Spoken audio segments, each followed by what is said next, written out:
ഇന്ന് ചേനക്കറി ഉണ്ടാക്കാം. ചേന നന്നാക്കുമ്പോൾ കയ്യിൽ കുറച്ച് വെളിച്ചെണ്ണ പുരട്ടുവാണെങ്കിൽ കൈ ചൊറിയത്തില്ല. ചേന കട്ട് ചെയ്ത് വെള്ളത്തിലിട്ട് വെച്ചിരിക്കുകയാണ്. ഇത് ഞാൻ പ്രഷർ കുക്ക് ചെയ്യുന്നില്ല, പക്ഷേ കൽച്ചട്ടിയിലാണ് ഉണ്ടാക്കുന്നത്. മൺചട്ടിയല്ല, കൽച്ചട്ടി. അരപ്പുണ്ടാക്കാൻ ആവശ്യമായ സാധനങ്ങൾ പറയാം. ചിരകിയ തേങ്ങ, മഞ്ഞൾപ്പൊടി, എരിവുള്ള മുളക് പൊടി, നല്ല ജീരകം, കൂടാതെ ചെറിയ ഉള്ളി വെളുത്തുള്ളിയും കൂടി അരയ്ക്കണം. പച്ചമുളക് അരച്ച് ചേർക്കുന്നില്ല. ഇതെല്ലാം മിക്സിയുടെ സെക്കൻഡ് ജാറിലേക്കിട്ട് അരയാൻ ആവശ്യമായ വെള്ളം മാത്രം ഒഴിച്ച് മഷി പോലെ അരച്ചെടുക്കണം. ഒരുപാട് വെള്ളം ഒഴിച്ചാൽ അരയാൻ ബുദ്ധിമുട്ടായിരിക്കും. ഏകദേശം തേങ്ങയുടെ ലെവലിൽ വെള്ളം ഒഴിക്കണം. അരയ്ക്കാനുള്ളതെല്ലാം ജാറിലേക്കിട്ടിട്ട് ഒരു സ്പൂൺ വെച്ചൊന്ന് ലെവൽ ചെയ്യണം. അതിനുശേഷം വെള്ളം ഒഴിക്കണം. മഷി പോലെ അരച്ചെടുത്ത അരപ്പും പിന്നെ ജാറിൽ ബാക്കിയുള്ള അരപ്പ് വെള്ളമൊഴിച്ച് കലക്കിയെടുത്തു. കട്ട് ചെയ്ത് വെച്ചിരിക്കുന്ന ചേന കൽച്ചട്ടിയിലേക്കിടാം. കൽച്ചട്ടിക്ക് ഭയങ്കര ചൂടാണ്. ഞാനിവിടെ ചെറിയ ക്യൂബ്സ് ആയിട്ടാണ് ചേന കട്ട് ചെയ്തിരിക്കുന്നത്. കുറച്ചുകൂടി വലിയ സൈസായിട്ടും കട്ട് ചെയ്യാം. പ്രഷർ കുക്ക് ചെയ്യണമെങ്കിൽ അങ്ങനെയും ആകാം. മഞ്ഞൾപ്പൊടി ചേർക്കാം. അതൊന്ന് ലെവൽ ചെയ്തിട്ട് വെള്ളം ഒഴിക്കാം. വെള്ളം കുറച്ച് കൂടിയാലും കുഴപ്പമില്ല, നമുക്ക് ഒഴിച്ചേറിയാണല്ലോ ഉണ്ടാക്കേണ്ടത്. പുളിയും ഉപ്പും ഇപ്പോൾ ചേർക്കരുത്, ചേന വേഗത്തില്ല. പച്ചമുളക് കുറച്ച് കഴിഞ്ഞേ ഇടുന്നുള്ളൂ, ഇപ്പോൾ ചേർക്കുന്നില്ല.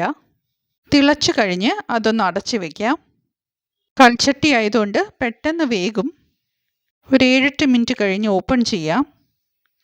നല്ലതുപോലെ കുക്കായിട്ടുണ്ട്. ഇതിൽ കുറച്ച് ചേന ഉടച്ചെടുക്കണം. ഒഴിച്ച് കറിക്ക് കുറച്ച് കൊഴുപ്പ് കിട്ടാനാണ് ഇങ്ങനെ ചെയ്യുന്നത്.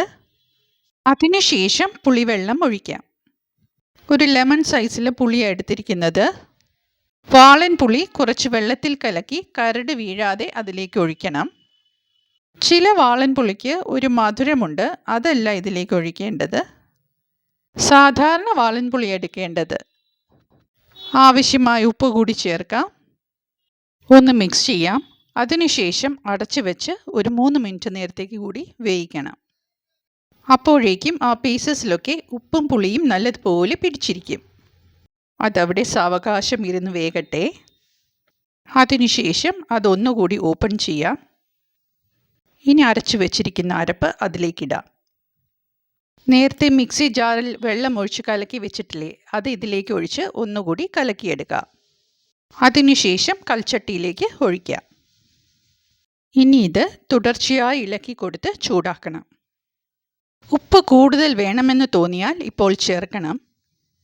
പച്ചമുളക് സ്ലിറ്റ് ചെയ്ത് വെച്ചിരിക്കുന്നത് അതിലേക്കിടാം. ഒരു 2 മിനിറ്റ് കൂടി അതൊന്ന് തിളയ്ക്കട്ടെ. കൈയെടുക്കാതെ കറി ഇളക്കി കൊടുക്കുകയും വേണം. 2-3 മിനിറ്റിന് ശേഷം ഫ്ലെയിം ഓഫ് ചെയ്യാം.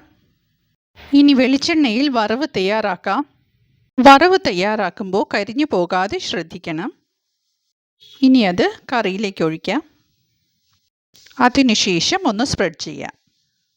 അങ്ങനെ ചേന ഒഴിച്ചുകറി അഥവാ ചേന ഒഴിച്ചുകൂട്ടാൻ റെഡിയായി കഴിഞ്ഞു. ഈ വീഡിയോ നിങ്ങൾക്ക് ഇഷ്ടമായിട്ടുണ്ടെങ്കിൽ ലൈക്ക് ചെയ്ത് സബ്സ്ക്രൈബ് ചെയ്ത് ഷെയർ ചെയ്ത് സപ്പോർട്ട് ചെയ്യണം കേട്ടോ. ഇനി മറ്റൊരു നല്ല റെസിപ്പിയുമായി വീണ്ടും വരാം.